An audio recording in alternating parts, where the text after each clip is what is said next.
Alright, so I've spent a good 10 or so videos talking about a whole bunch of different types of tensors. We've got vectors, covectors, linear maps, bilinear forms. We've got all these tensors and all these transformation rules. So now it's time to level up.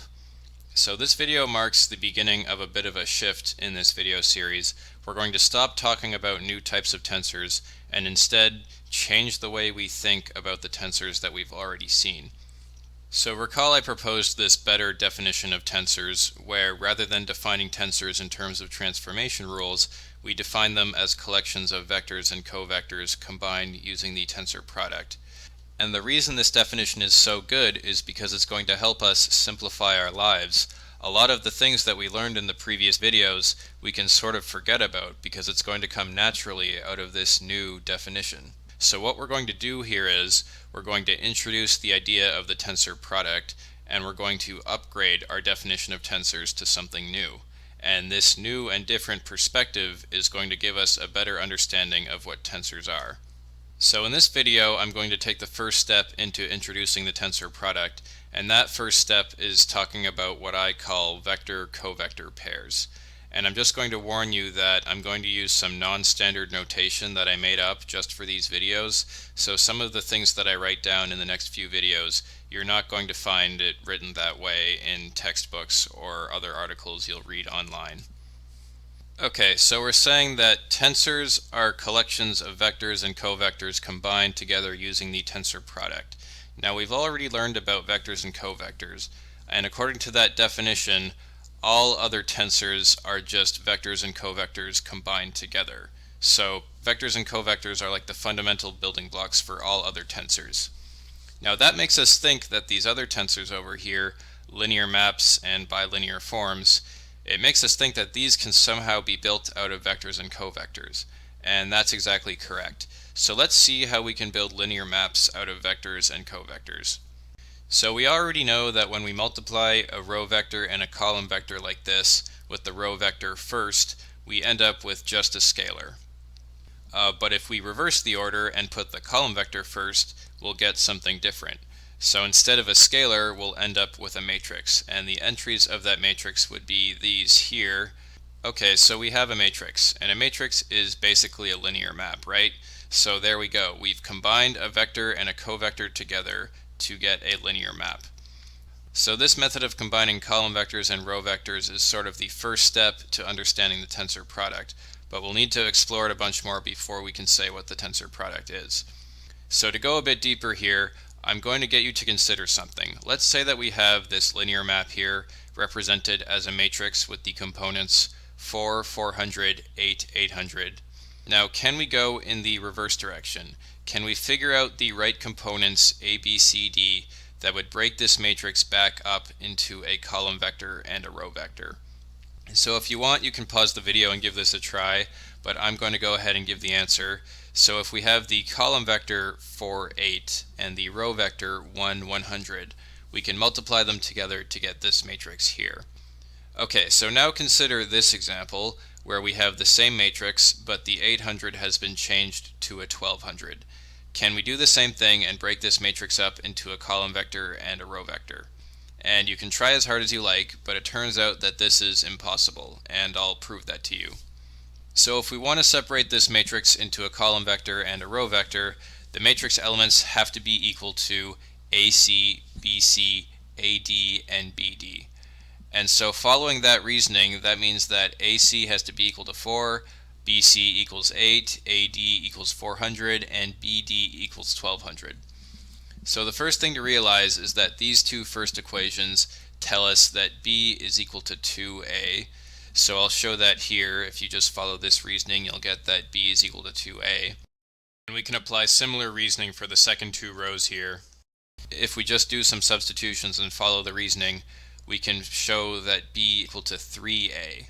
So how can B be equal to both 2A and 3A at the same time? Well, that would imply 2A equals 3A, and that means that A has to be equal to 0. And that obviously isn't true, otherwise the entire first row of this matrix would need to be 0, and it's not. So this A equals 0 is a contradiction here, And what that means is it's impossible to solve for A, B, C, and D in such a way that this column and this row will multiply to get this matrix. So what we've learned here is that there are some matrices that can be broken up into column vectors and row vectors, and other matrices can't be. So we have two categories of matrices here, and these are called pure and impure matrices. So pure matrix components can be written as a product of column vector and row vector components like this, whereas impure matrix components can't be written as this product. So here are a couple examples of pure matrices here, and it turns out that pure matrices are actually really boring when they're used as linear maps. And that's because all the output vectors exist along the same direction. And the reason for that is you'll notice that with pure matrices, the columns of the matrix are all scalar multiples of each other. So 4, 8 multiplied by 100 gives us 400, 800. And 1/2, 1 multiplied by 2 gives us 1, 2. And recall that since the matrix columns tell us where each basis vector copy goes when it's put through a linear map, if all the matrix columns are multiples of each other, that means that all the basis vectors give outputs that point in the same direction. And that means that all possible vector inputs going through the linear map are sent to the same direction. So that's why pure matrices are kind of not very interesting. The set of transformations they can do is really limited. But impure matrices are the more interesting ones. They can send basis vectors to different directions, so we can get more interesting transformations. So we have a bit of a problem here. We can construct pure matrices using column vector row vector products, but they're the boring ones. So how can we construct impure matrices, the interesting ones, using column vector row vector products? So what I'm going to do is I'm going to define 4 special vector-covector pairs using the old E basis and the old epsilon dual basis. So this matrix with a 1 in the top left and zeros everywhere else, this can be written as this product here, which is really just a product of E1 and epsilon 1. And we can do the same thing for these other basis vectors and covectors. We get E1 epsilon 2, E2 epsilon 1, and E2 epsilon 2. And so we have these 4 matrices here. And you'll notice that these 4 matrices, when taken in linear combination, so when we scale each matrix by a different amount and then add them all together, we can get any general 2 by 2 matrix that we like just by picking the right scaling numbers. So really, this set of 4 products forms a basis for all matrices that are linear maps from the vector space V to itself. So any general linear map L can be written as this linear combination here if we pick the coefficients right. And we can summarize this using the Einstein notation and see that any linear map L can be written using these components Lij. Now you might be thinking, all I see here is a vector and a covector written next to each other. How can this be a linear map? Well, if we think of some linear map L as a linear combination of these basis linear maps, and we also have a vector v, which is a linear combination of these basis vectors, what would we get when L acts on the input v? Well, to do that, we just substitute this in for L and substitute this in for v.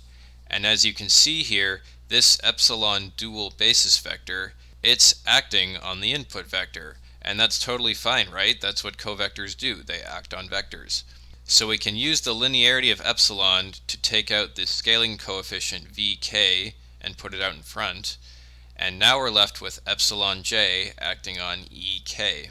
And remember, by definition, this is just the Kronecker delta jk. And by the Kronecker delta index cancellation rule, we can cancel out the k's and replace this with j. And finally we get this. So this is our output vector written as a linear combination of the E basis vectors.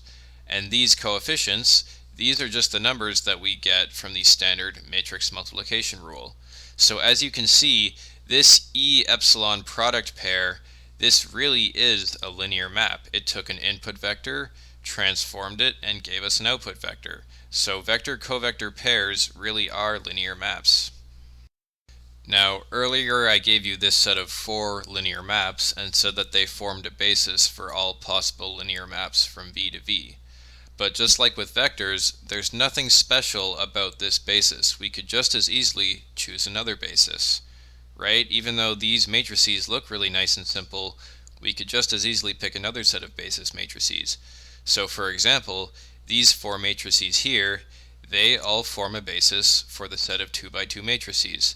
And that might look pretty hard to believe, but in fact, if we choose these scaling numbers right, we can indeed get any 2 by 2 matrix that we want.